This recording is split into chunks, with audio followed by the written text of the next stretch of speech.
All right, let's just jump right in. Have you ever felt stuck? That feeling that you're capable of so much more, but something somewhere is holding you back?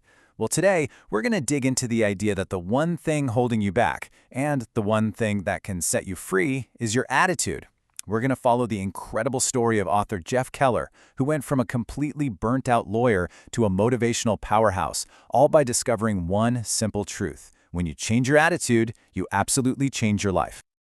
This is the sound of someone hitting rock bottom. It's a quote from Jeff Keller, something he actually said out loud after another soul-crushing day at a job he truly hated. It's a feeling a lot of us know, right? That quiet desperation, that gut feeling that you were meant for something else.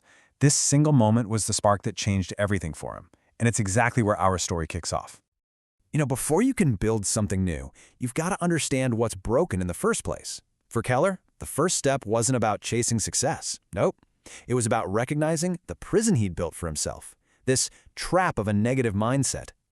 And man, this picture of burnout is just so relatable. I mean, on the outside, Jeff Keller looked like he had it all, a successful lawyer in his late 20s, but on the inside, he was completely miserable. He dreaded the work, felt the weight of the world on his shoulders, and as he put it, he was spiritually dead. It's just such a powerful reminder that all the success in the world doesn't mean a thing if your inner world is falling apart. So, how does this even happen? How do we get to that point? Well, Keller uses this brilliant metaphor, the attitude window. Just think of your mind as a window that you look through to see the world, to see your own potential. When you're born, that window is crystal clear. You see nothing but endless possibilities. But as you go through life, stuff happens that starts to smudge the glass. Yeah, the dirt that clouds our window comes from all of life's challenges, right? Our windows get smeared by rejection, they get soiled by disappointments, clouded by doubt. Every single negative experience leaves a mark. But the real tragedy, as Keller points out, isn't that the window gets dirty. That's going to happen to everyone. The tragedy is that most people never even bother to clean it. They just accept this gloomy, limited view as reality and slowly give up on their dreams. Let's just pause here for a second. Before we move on, I want you to really ask yourself, what are the smudges on your window? What past rejections, what current doubts are limiting what you believe is possible for yourself? Because just identifying the dirt is the very first step to cleaning it all the way. Now, this quote comes from Dr. Viktor Frankl, a man who survived the absolute horrors of a Nazi death camp. He was stripped of everything, his family, his home, his freedom, but he realized the one thing they could never, ever take from him was his freedom to choose his attitude. I mean, his point is just undeniable. If a person can choose their response in the most horrific conditions imaginable, then surely we can choose ours in our daily lives. And this brings us to the great discovery, the core principle that really changed everything for Keller. It's this idea that your mind isn't just some passive observer, just watching life go by. No, it's an active participant. It's creating your reality. It is a powerful, powerful magnet. So picture this. One night, Keller's sitting there feeling totally desperate, and he stumbles upon a TV infomercial for a program called The Mental Bank. On a total impulse, he orders it. And that program introduced him to this concept called positive mental attitude, or PMA.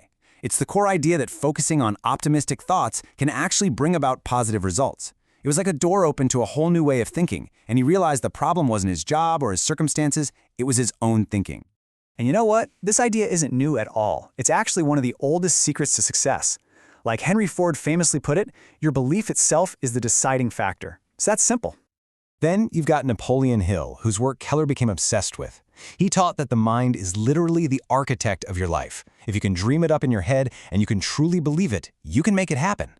And Ralph Waldo Emerson just boils it down to its absolute essence. Your dominant thoughts don't just influence you, they become you. They are the raw material that your life is built from. That's the magnetic force at work. Whatever you consistently hold in your mind, you start to attract into your life. Okay, so if our thoughts create our reality, how do we actually consciously direct them? Let's move on to the first practical tool in the toolbox, the incredible power of visualization. This is one of the most famous and honestly coolest examples of visualization out there. Jim Carrey didn't just sit around hoping for success. He created a real, tangible picture of it. He literally acted as if it were already a done deal. He'd pull that check out, look at it every single day, and visualize cashing it. And you know what? Eventually, his life mirrored that vision. This isn't magic. It's the process of training your mind to accept a new reality and then attracting the very circumstances to match it. So how do you actually do this? Well, think of yourself as the director of your own mental movie. Don't just make it some vague image. Make it vivid. Engage all your senses, just like it says here. If your dream is a beach house, really smell the salt in the air and feel the sand between your toes. Then, and this is key, attach emotion to it. Feel the pride, the satisfaction of achieving it. That feeling is what gives the vision its magnetic power. And finally, you just rehearse that movie every single day. So a positive vision is the blueprint, right? But a blueprint is pretty useless without the builders. The final, critical piece of this whole puzzle is the hard hat and hammer of unwavering commitment and action. Let me tell you a quick story about another lawyer who wanted to be a writer, David Baldacci. For 10 years, a full decade, he committed himself to learning the craft. He spent 5 of those years just working on things like characters and plot, without ever even finishing a single project. 10 straight years of just putting in the work. And after all that time, a whole decade of effort, of writing short stories and screenplays, his total sales amounted to this: 0, zip, nada. All he had to show for it was a giant pile of rejection letters. Now, this is the point where most people would just give up. This is the ultimate test of commitment. But Baldacci didn't quit. He was committed, and in 1996, that commitment paid off in a huge way. His first thriller, Absolute Power, became a blockbuster, earning him millions. That's the power of someone who is truly committed. They're willing to do whatever it takes for however long it takes. You know, Winston Churchill knew a thing or two about facing down impossible odds. This quote is basically the anthem of commitment. Life is going to test you.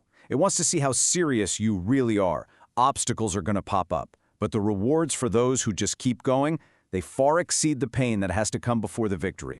So we've looked at the trap of a negative mind, the magnetic power of our thoughts, and the absolute necessity of vision and commitment. When you boil it all down, it all comes back to one simple yet incredibly profound truth. This is it. This is the ultimate takeaway. We can't change our past. We can't change the fact that other people will act in a certain way. We cannot change the inevitable. The only thing we can do, the one single string we have to play on, is our attitude. We are in charge. And that really brings us to the end. The information is now yours. But here's the thing. Knowledge without action is totally useless. The power to change your life doesn't lie in this explainer. It lies in the choice you make right now and in every single moment after this. So the question is, what will you choose?